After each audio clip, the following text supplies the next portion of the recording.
Hello， 大家，这是一期临时起意的开箱，就是开我手边的这一大箱Zara， 然后这是今天早上刚收到的。那为什么会又买这么多 Zara 呢？因为上期视频的时候，我不是分享了一个 Anna Wonder 和 Zara 联名的包嘛，然后当时是400多买的，然后就有评论区的朋友跟我说，现在就要200多了，然后我赶紧去看他们的那个网站，发现他们很多东西进行了一个2次打折，更便宜了。然后也没有跟上一次就秋冬打折的时候一样，很多好看的东西都卖光了，发现还有不错的东西，所以我又采购了一波，然后还把上次买的那个包给退回去，然后重新买了一个。因为马上我要参加一个品牌活动啊，所以我们就快速把这个箱开出来一件，给大家稍微讲解演示一下。然后我们先来看第一件，那第一件的话是一个这种偏功能性面料的一个这种风衣夹克，但是是短款的，大家看到。然后我看模特上身它是挺阔的这种版型，然后是现在比较流行的这种短款版型，我就买回来了，因为我好像没有这种衣服。那这件衣服到手的价格是239元啊，大家可以看我的上身，觉得这件衣服买回来值不值？然后是这一件皮领的工装夹克，然后这个款式的话，去年应该挺火的，好像 Prada、Miu Miu 还有什么 Zero 啊都有出类似的这种，这个应该是谷仓夹克吧。一个4个口袋的，然后卡哈特也有这种款式，然后 Zara 嘛就非常擅长做这种怎么说大牌的平替啊，然后整件衣服呢还是挺厚重的，整体的这个我感觉做工都不错。然后这个皮领的话，虽然它是一个 PU 皮啊，但是我觉得凹凹造型也够了。然后它那里的话是有个填充的，秋冬应该也能穿。大家也可以看我的上身，觉得这件衣服如何？然后这件衣服到手价格是319元，一个加棉的工装夹克，不知道大家觉得如何？然后我们来看这一件提花衬衫啊，它是一个做了天然的褶皱，然后是这种白色的，非常适合夏天你穿在一些纯色 T 恤外面，然后做一个层次吧。然后这件衣服也很便宜，打完折是100多块钱，114吧好像。然后夏天做个叠穿还不错，整体感觉也是挺凉快的这种材质啊。那大家看我的上身还有演示的话，觉得这件衣服好不好看，值不值？然后我们来看几款联名的款式啊，然后都是和应该是一个设计师叫做林芳露。然后这是它的一条这种亚麻材质的长裤，整体是比较宽松的这个版型啊。然后它的裤腿这边呢也是做这种，也不叫不封边嘛，就是有点这种毛须的设计，有那种手工痕迹啊，整体还是蛮旧的。然后这个垂坠的版型夏天穿应该也是比较的凉快。然后这个版型的话也是非常适合我这种粗腿型人的。然后大家可以看我的上身，入手价格相对贵一点，是343块。然后是这条绿棕色的一个水洗褶皱长裤，也是林芳露联名的，有点皱啊，但是它本身就是有这个褶皱设计的。然后它这个面料大家应该也能看出来，它们有一点这种暗纹的设计。然后整体的这个版型也是这种偏宽松的。然后在腰带这边呢有一个系绳吧，裤型的也非常适合我这样的粗腿型人。夏天穿的话会比刚刚那条裤子厚一点，但是我觉得也问题不大，也是比较适合就是春夏做搭配的。入手价格的话是343块钱，大家可以看我一下我上身效果，觉得如何？然后是这条头巾啊，或者说是你做方巾也可以，也是林芳露联名的，这个扎染设计，我觉得夏天你可以做一些层次，不管是系在脖子上、手腕上，或者说是你当头巾，我觉得都还蛮好看的。然后很便宜，打完折65块钱，大家可以看我的一个演示，觉得如何？然后我们来看2只包和一双鞋啊，现在看包带。然后这只包的话是我无意间看到的，但是我看了一下，感觉它整体的搭配度还有是价格都比较合适，就买回来看一下，毕竟可以7天无理由嘛，对不对？然后它是有点类似于 Lamel 那种怎么说，有点牛角包那种感觉，但是它是尼龙材质的，而且它很大，非常适合男生的这种背负。另外的话，它这个包身是有填充的，所以就算你不放东西，或者说你放东西比较少啊，也是比较立体挺阔的。然后那里的话是一个比较大的口袋，然后还有一个小口袋，你可以放一些贵重物品。整体来说，你日常去健身、运动，甚至逛街的话，都是蛮好的一个选择。然后价格也不贵，打完折是249元。喜欢的朋友可以看一下我的上身，然后觉得如何？然后是一个超级大的托特包，而且是做了一个很重的水洗的一个效果啊。然后这个包的话，其实我是买回来看一下的，因为怎么说，它的设计我是挺喜欢，但是它价格有点贵啊，打完折要349。我要考虑一下是不是要自留。然后那里的话，它其实口袋是挺丰富的。首先它这个翻盖出来，它是一个拉链口袋，对吧？相比于普通的那个单肩斜挎包的话，它是有一个拉链的。然后那里的话，它还有一个这种可以取下来的类似于小笔袋或者说小分隔舱。然后里面的话还有多个这种分隔的口袋，1、2、3有3个口袋。像这种水洗之后呢，也是挺好看的。那不知道349的这个价格，大家觉得我要自留还是退回去呢？那最后来看一双皮鞋啊，那其实我当时购物车里是放了2双皮鞋的，但是在我选购其他单品的时候，另外一双鞋悄悄的被人买走了，所以说下手一定要快啊。然后是买了一双这个乐福鞋，大家看到。因为现在比较流行乐福鞋嘛，然后我黑色乐福鞋其实有很多啊，所以买了这一双。之前我就想买的，当时的价格呢其实一般。这双鞋现在奥斯打完折之后是429，然后也是一个牛皮革的材质，前面是白色，然后侧面是棕色的，整体的质感还是蛮好的，而且也比较特别。那不管你是夏天还是秋冬，我觉得这双鞋应该还不错。然后大家也可以看我一个上脚。觉得这双鞋如何 ？OK， 以上是本期 Zara 折扣季的快速开箱，不知道有没有你喜欢的？如果大家有喜欢的，赶紧去他们官网或小程序再看一下。如果有你的尺码，赶紧拿下，不然犹豫就会败北。如果不喜欢的话，其实他们7天还是30天都可以退换，完全没有后顾之忧。那就这样，出门了，拜拜。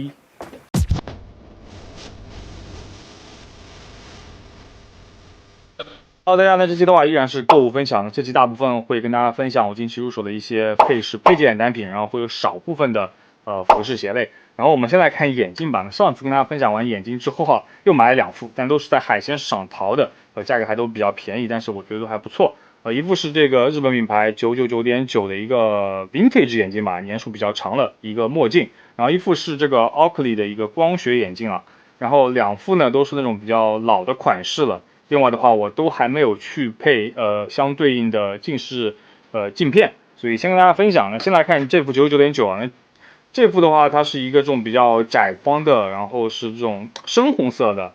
或者说是红棕色的一个镜片。那我觉得这个颜色还蛮好看的，我之后配有度数的墨镜片的话，应该我也会按照这个颜色来做。那这个镜片的颜色我之前也是没有的，所以大概率会按照这样来配近视度数。那之后如果配好了，会给大家看一下它的成品的。999.9这个牌子的话，也是日本比较知名的一个手工眼镜的品牌，大家喜欢的话可以关注一下，他们家眼镜做的非常好看的。然后我们来看这副奥克利的光学眼镜啊，对了，刚刚那副入手价格的话忘记说了，入手价格是500块钱吧。然后这副的话是450块钱，价格还都是比较合理的。然后这副虽然是光学眼镜，但是我之后应该还是会配成墨镜或者染色片的，因为这副眼镜如果日常戴的话，我觉得还是一般般哈，有点怪，不是特别好看，或者说是不太适合现在的一个风格了。它是一个这种铜棕色的镜框，有点偏红，所以我觉得日常戴不会那么好看，但是配上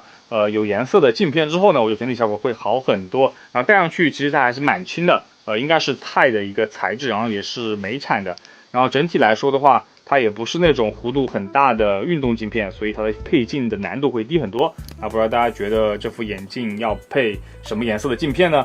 红色、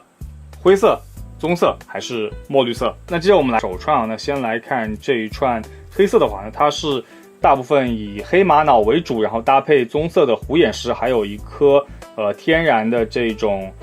绿松石，然后两边的话有一个银格片点缀啊。另外大家如果想买绿松石手串的话，一定不要贪便宜买那种人工染色的绿松石啊，因为会危害健康，甚至会致癌的。那这一串的话，我觉得是你单戴或者说是搭配手表或者是叠戴都是非常好看的。然后我们来看这一款新的青金石的一个设计，那主要是青金石搭配珍珠还有贝壳的一些设计。然后我们看到青金石我采用了2种形状，一个是这种壳片形状的，另外是圆的。你看整体来说还是更随意一点。大家看到2串叠戴的话也是挺好看的。那前阶段 Zara 年终大促嘛，所以我买2件单品啊，都是配饰类的。然后我们先来看这条腰带吧。然后这条腰带的话是一个牛皮材质的腰带，整体的颜色我觉得是非常好看的，是一个这种有点橄榄绿的颜色，比黑色会特别很多。打完折价格还不错，牛皮的材质，然后200多块钱，所以我就入手了，可以把它看作一个 Our Legacy 皮带的平替，所以还蛮好的。然后是 Zara 和 And Wonder 联名的一个包带，首先它这个绿色是蛮特别的，很有高级感。另外的话，整体的材质是非常轻柔轻便的。然后内里的话是一个大的隔层，装载能力还是挺好的。然后这个靠后面呢还有2个网带的一个收纳。这个包的话，它也是可以手提或者说是单肩携带。然后侧面的话还有可以放水壶的袋子，然后前侧的话，大家看到还有一个拉链口袋，这里的话你可以放一些小东西。然后在这个拉链下面呢，还有 Zara 和 And Wonder 的一个联名的标识吧。然后这个包的话，打完折下来应该是400多块钱啊，我觉得整体来说还是挺好的，因为它还是偏 And Wonder 的一个设计。那如果你比较喜欢 And Wonder 又觉得它日常的包比较贵的话，我觉得这个包价格还是不错的，日常戴戴也很好。那接着我们来看几块手表啊，那这些手表不是什么劳力士啊、欧米茄什么，都是偏装饰类的手表，都很便宜啊，都是200-300块、300-400块买的。然后我们先来看2块 Swatch 的这个彩色手表，那这个手表其实乍一看的话有点像那种铜表，但是其实这类彩色的 Swatch 的手表已经流行了几年了，前2年特别火吧，这2年价格下来了，所以我今年又淘2块，然后这2块基本上都是200-300块的价格。那我们先来看这一块蓝色的，那这块蓝色的话，我觉得亮点就在于它内里的这个齿轮的设计啊，然后它也是具有一个计时功能的，只要你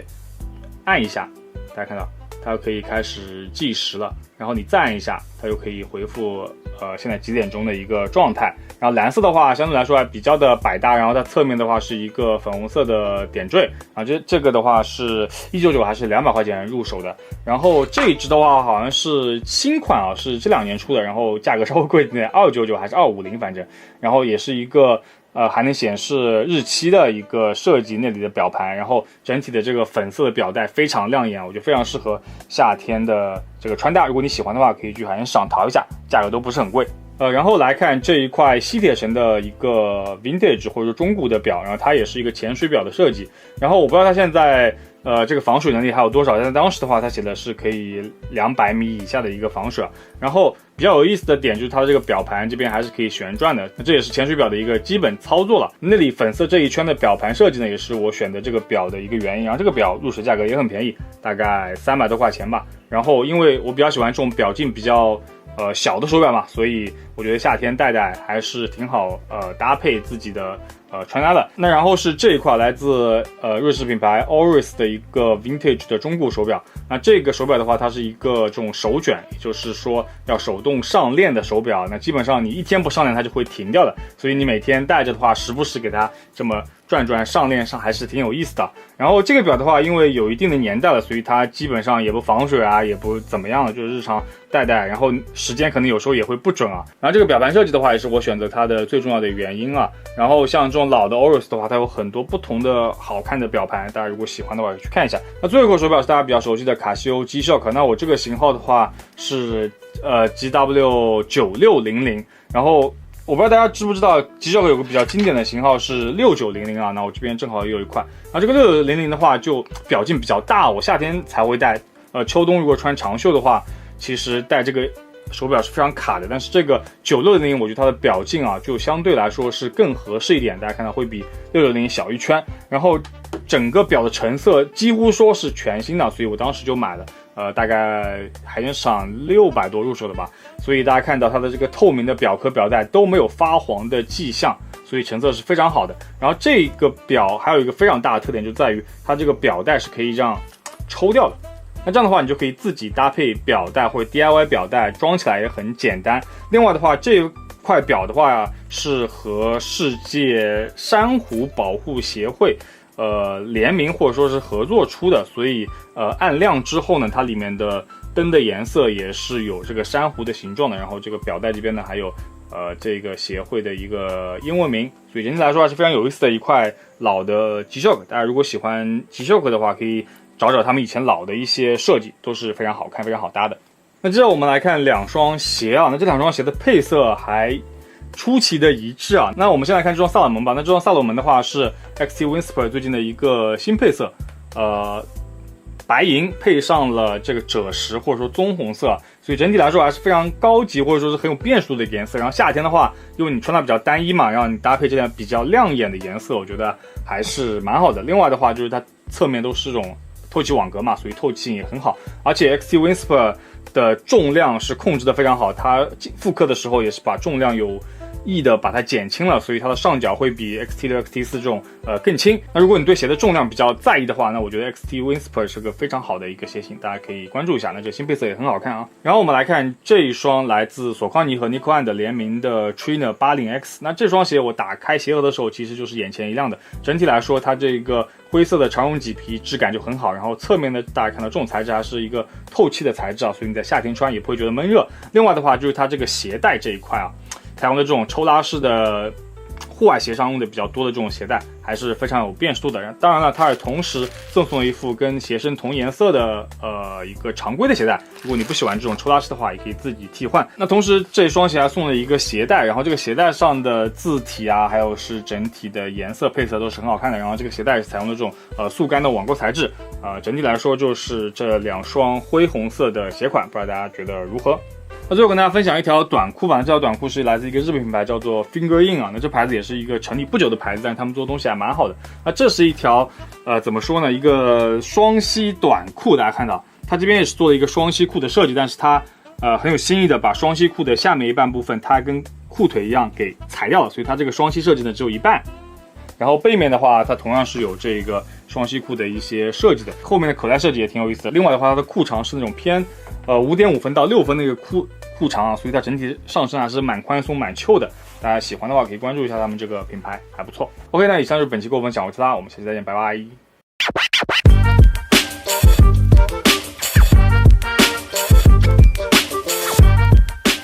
Hello， 大家好，我是拉，那这是一期购物分享。618买了不少东西啊，衣服、裤子、鞋子、配饰啊、包袋啊。那这一期的话，先跟大家来分享衣服、裤子、鞋子吧。那下一期我们分享配饰类的。那我们先来看最近新收到的一双萨洛门。那这是一双 XT6。那 XT6 的话也是不能说最经典吧，就比较经典的萨洛门的一个型号。大家可能买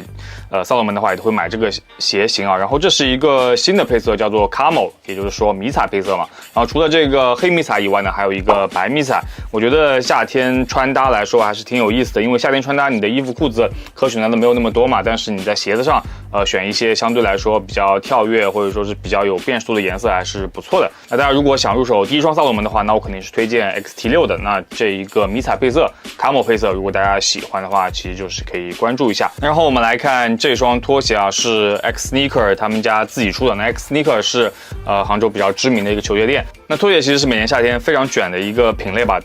很多品牌都会出。然后这双鞋的话，它的名字叫做 Bomb Mamba， 那听名字也能知道是致敬黑曼巴科比的。然后整个鞋上的这种蛇鳞的元素呢也是蛮多的。那鞋子呢有2个特点，一个就是上手比较轻，另外的话就是脚感我觉得是非常不错的，整个楦型都做得非常好。那无论你是在家里做居家拖鞋，还是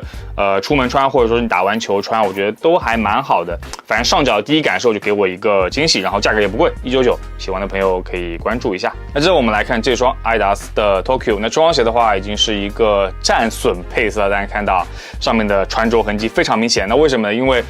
我当时去纽约的时候，就大概1/3的行程都在穿这双鞋啊，所以我觉得它的搭配度还有是脚感啊都不错，所以就想推荐给大家。那虽然它这么脏啊，但是我也不打算把它做一个清洗的，因为其实你像巴黎世家什么都会把球鞋弄得很旧很脏啊，那反而我觉得是一个还不错的自然穿着的痕迹。然后你像保底鞋的话也是这种版本答案的，所以如果大家想买一双保底鞋的话，我觉得这双鞋还是可以看一下的，而且它现在的价格也不错，性价比我觉得算还不错吧，大概500到700左右就可以入手。然后除了像我这样的麂皮以外呢，还有光面皮，大家可以根据自己的喜欢来选择配色，可以看一下。那然后我们来看衣服和裤子，先看上衣。那上衣的话，最近我都买的都是一些外套，因为短袖的话，其实我感觉我太多了，然后去年都没穿完，今年就不买了。那这件的话是一个萨洛门的 Vintage， 大家看到是一个姜黄色，我觉得这颜色还挺高级的。另外的话，橙色很新，价格也不贵。我反正刀了一把嘛，大概600块钱，然后是一个披棉的。然后衣服上有一个设计点是最吸引我的，就是它这个拉链，大家应该能看出来，它拉链是一个有点弧度的一个拉链，我觉得还挺有意思的。然后整体呢就是非常的一个简约的设计，无论你做内搭中间层也好，或者说你做外穿也很 OK。然后下方的话是2个这种侧扎口袋，然后侧扎口袋上面呢有一个拉链开口，你打开之后呢，它是一个透气层，是个完全贯穿的一个空间，然后在胸口这边呢还有一个竖拉链，里面也是一个口袋。那不知道大家觉得这件 vintage 的棉服如何呢？然后我们来看这一件工装外套，那这是 Dickies 和捷达的一个早期联名吧。然后捷达的话，现在也是我非常喜欢的一个日本品牌。然后整体的这个衣服的廓形做得非常好，同时它这个洗水还有这个蓝色，我觉得都是恰到好处的。那毕竟有 Dickies 坐镇嘛，所以整个工装位肯定是保证的。然后两侧的话，这边都是插袋啊，下面一个翻盖的口袋。那这件衣服最有意思的点在背面啊，它背面是做了一个全开的设计，只是在中间的话，它是有一个纽扣作为固定啊，这样的话整体的版型会更加的阔吧。哦，对，然后忘记说了，这件衣服我是闲鱼买的，然后不能算是二手，可能已经3手了吧，因为它也是当时二手买过来，所以我这件衣服买的很便宜，200多块钱。然后它的尺码是0码还是1码啊？虽然听着很小，但是它的这个廓形做的非常大嘛，所以我上身也是毫无压力的。但就是它的这个袖子呢，有点偏短了，或者说是有点正好，可能要再长一点会更好，但是没关系，因为它便宜嘛，我觉得平常穿也不错，然后整体衣服也很好看。那接着我们来看这件 Russell 的 Vintage 帽衫，那同样也是闲鱼淘的，然后这件衣服不便宜啊，大概要500多块钱吧，反正是比刚刚那件其他的外套要贵啊。那这件 Vintage 帽衫能让我花500块钱买的话，原因有2个嘛，一个就是它的这个水洗落色，我觉得是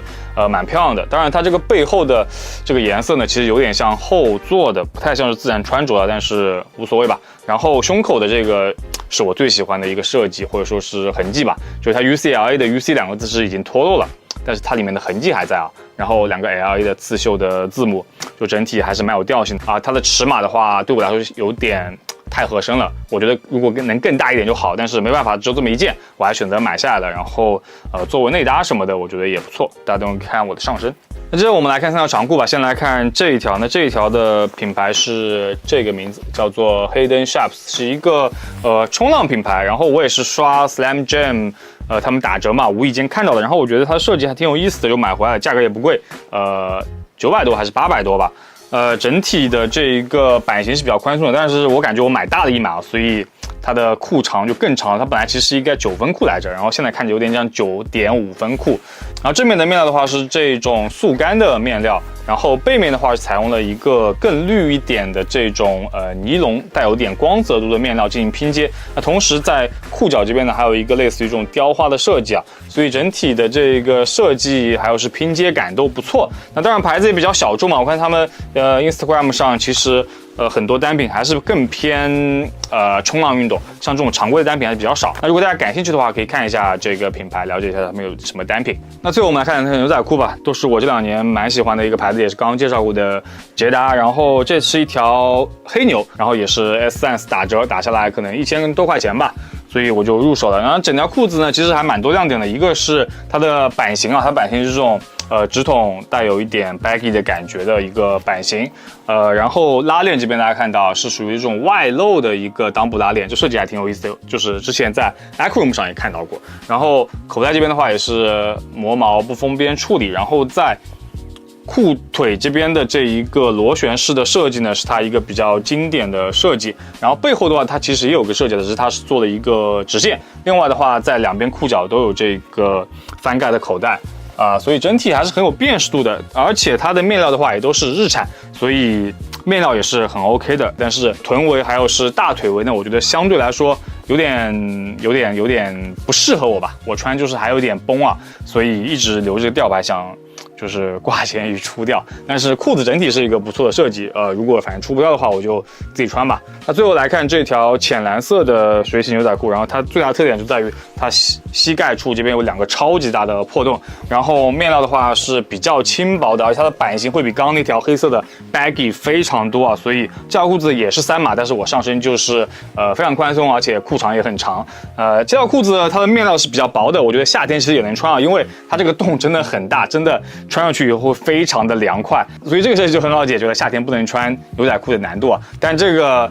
破洞呢其实是非常大的，如果你平时要上班上学什么的，其实不是特别合适啊。但它的面料其实用的非常好，也是那种日本出品的一个牛仔面料，所以上身的柔软度还有是水洗的质感都很 OK 的。反正大家捷达这个牌子可以关注一下，特别是打折季去日本东京买的话我觉得还是性价比不错的。那就这样。